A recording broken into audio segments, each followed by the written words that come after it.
Bonsoir, bonsoir, j'espère que vous allez bien. Ça me fait très plaisir de vous retrouver avec une vidéo qui va parler mariage. Une vidéo qui va être tout autant utile à toi qui te maries dans l'année, même si je suis pas ta photographe, et à toi, mon ou ma collègue photographe, pour que tu puisses préparer tes mariés. Et oui, un mariage, ça se prépare. Un mariage, si on fait ce métier-là, c'est qu'on aime profondément les gens, qu'on aime l'amour et qu'on a envie que ces gens que l'on aime vivent la meilleure des journées. Alors à nous, je pense, de pouvoir les aider en leur disant « Écoute, moi j'ai vécu des trucs, ceci, cela, blablabla, je vais t'aider et je vais te donner des conseils pour que le jour J, tout se passe pour le mieux et puis aussi que derrière, le résultat photo qui va en résulter soit le meilleur du monde. » Par exemple, le lieu où on va faire ces préparatifs, pour monsieur ou pour madame, ce lieu, il faut le ranger. Alors, il y a ranger et ranger. Quand on me connaît, on sait que je suis une minimaliste et que j'aime quand il n'y a rien. C'est comme ça. C'est pas ça que je dis. Je ne dis pas à mes mariés, je veux que quand j'arrive chez ta maman ou ton papa, voilà, je veux que ça me plaise. Mais non, c'est pas ça le truc. C'est pas ça. Par contre, de dire, attention, ayez une pièce préservée dans la maison où, il n'y aura pas, alors du passage oui, mais où on va pas avoir le vélo d'appartement, le rameur, oui, bon, j'ai du vécu, la table à repasser, etc., etc. Il ne faut pas que ce soit un bric-à-brac de trucs qui n'ont rien à faire là.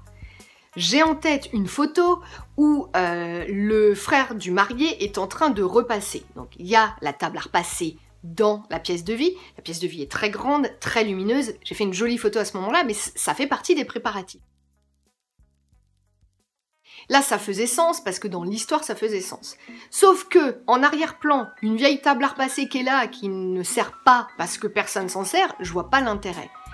Que les choses que l'on voit et qui seront potentiellement en arrière-plan, il faut que ça serve et que ça serve à l'histoire. Donc c'est à nous, en tant que professionnels de l'image, que de pouvoir dire ce genre de choses.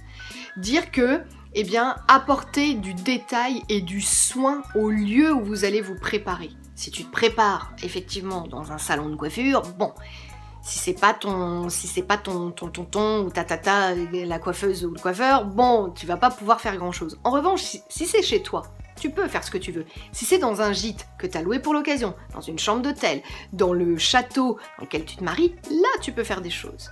Tu peux rapporter des choses, tu peux apporter des choses qui te sont personnelles, tu peux faire tout un tas de choses.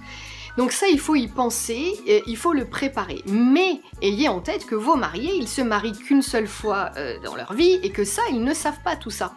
Que vous, à la fin, vous allez vous dire « Ah bah zut, si je lui avais dit de préparer et de ranger le salon, on n'aurait pas ce genre de photos. » Très souvent, quand on débute, quand on est photographe, l'arrière-plan, on le voit pas. Et pourtant, mon Dieu, faites attention à l'arrière-plan. Il n'y a rien de plus moche que des arrière-plans cracra avec des gros sacs Leclerc. Bah oui, parce qu'on arrive, on est chargé de plein de choses. Et puis, la valise, elle n'était pas assez grande. Et donc, la témoin, elle a laissé son gros sac avec ses affaires, ses machins, etc. Mais c'est normal, c'est un mariage, sa vie, la maison, elle vit. Mais préparez les gens. Autre chose, moi, je veux pas voir les mariés, que ce soit l'homme ou la femme, en jogging ou en tenue négligée. Et donc, je vais jusqu'à dire, je veux que tu aies une tenue spécifique pour ce moment de tes préparatifs. Ça peut être pour madame une petite robe spéciale pour ça, qui sera qu'on pourra retirer facilement pour ne pas abîmer la coiffure, bien sûr. Ça peut être tout simplement aussi un joli peignoir en satin, etc. En lin, en coton, ce que tu veux, quelque chose de très joli, de délicat, de fluide et de léger. Et pour monsieur, on va éviter d'être en claquette ou en tongs et en short, quoi. Parce que ces photos-là, tu vas les garder longtemps, et ces photos-là, si on peut, nous, dès le début, ensemble, on peut mettre toutes les chances de notre côté de tirer, de pouvoir tirer le meilleur parti de chaque instant, mais faisons-le.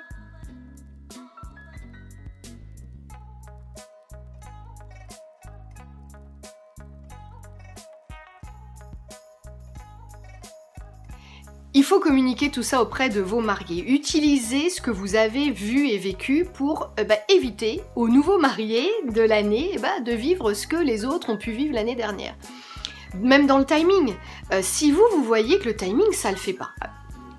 Si vous travaillez avec des mariés qui n'ont pas de wedding planner, des fois le timing est pas terrible, mais n'hésitez pas à le dire. Écoute, là je suis désolée, mais entre la mairie et la cérémonie religieuse, ou la cérémonie laïque, il y a 1h30. Qu'est-ce que t'as prévu de faire pendant 1h30 ? Tu vois, il faut pas hésiter.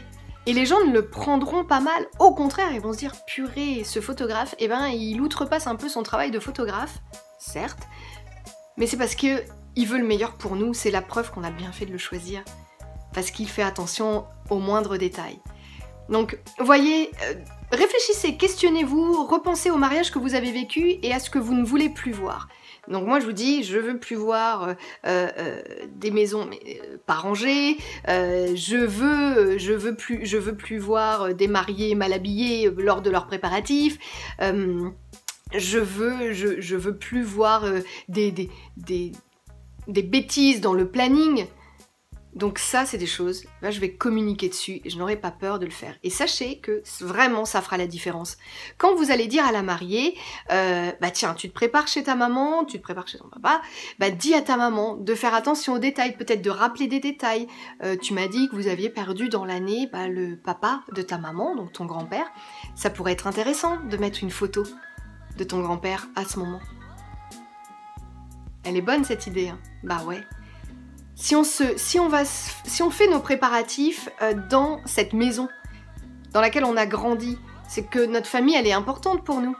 Et que ces personnes qui sont chères à notre cœur, qui ne sont plus là, ne peuvent plus être là, et ben c'est chouette d'avoir un petit rappel et de se dire, il est là. Il pourra pas être là aujourd'hui, mais il est dans nos cœurs et il est là. Sa photo est là. Il me regarde.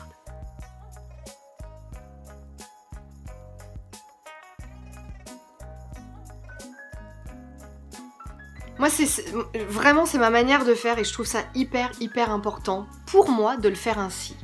Et je pense que ça fait aussi de nous de meilleurs photographes parce qu'on va peut-être plus dans le détail et on se contente pas juste de venir, de prendre notre chèque et de nous barrer. Voilà, tu sais tout. Je t'embrasse, je te souhaite une belle soirée. On se retrouve très vite pour un nouveau podcast et puis bientôt pour de nouvelles aventures. Bonne soirée, à très vite, ciao.